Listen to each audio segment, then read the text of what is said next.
atachukua usukani. Introduce your friend. We have had a meeting of Azimio summit, attended with all members, and we have reviewed the issues that are affecting the country at the moment, particularly the issue of the budget.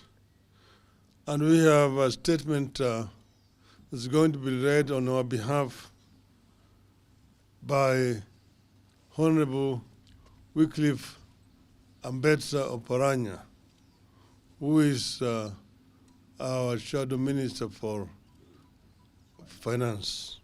Thank you.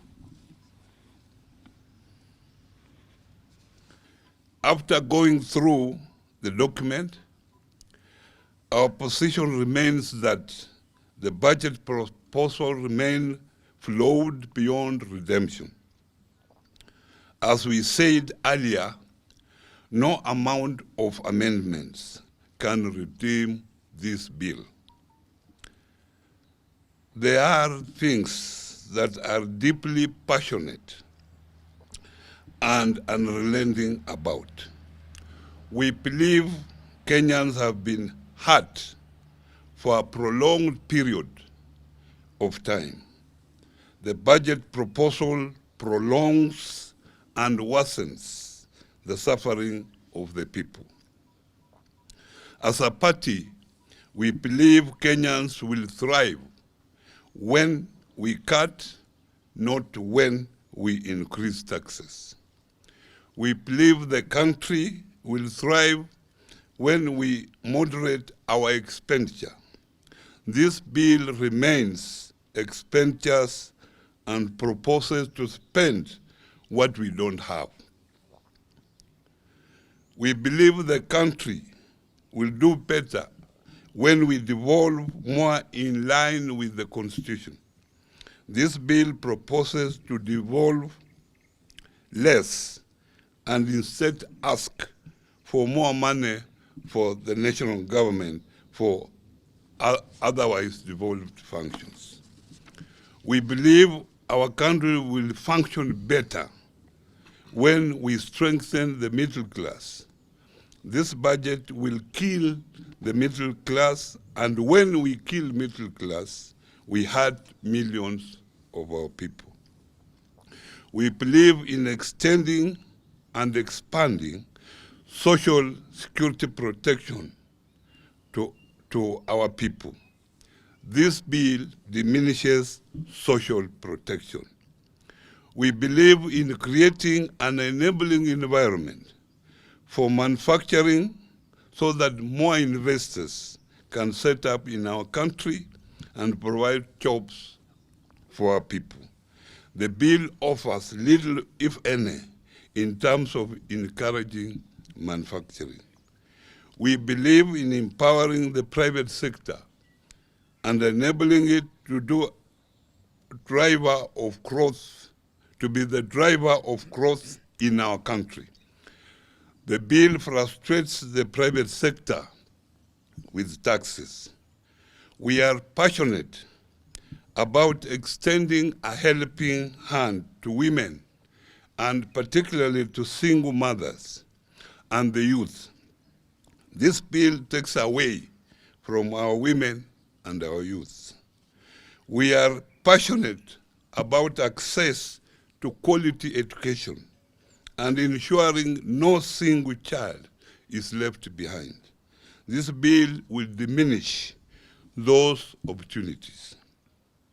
In the nutshell, we believe that this country needs and deserves a people's budget. We repeat, we believe in a people's budget. We believe in the rights-based budget.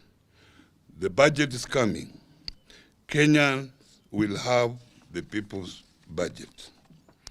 We believe in a country that lives within its means so that we are not held hostages by countries that lend us money.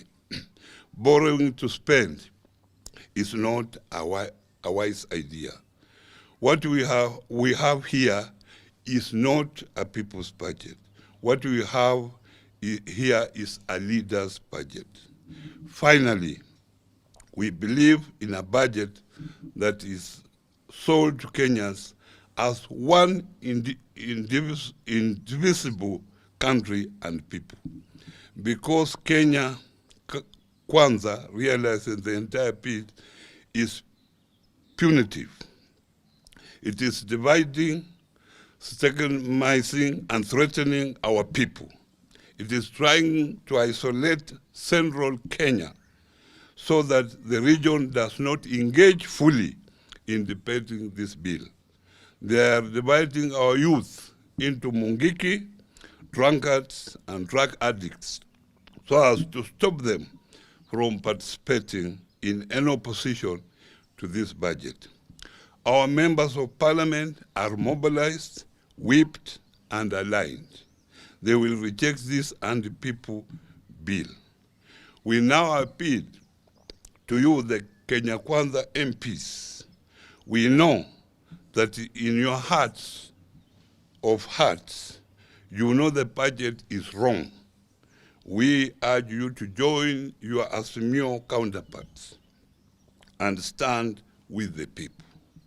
We ask Mama Mboga, watu wa mjengo, watu wa mkokoteni, watu wa bodaboda, the teachers, the nurses, the doctors, the hawkers, among others, to ask themselves, does this budget serve your welfare? Will this budget leave you better than you are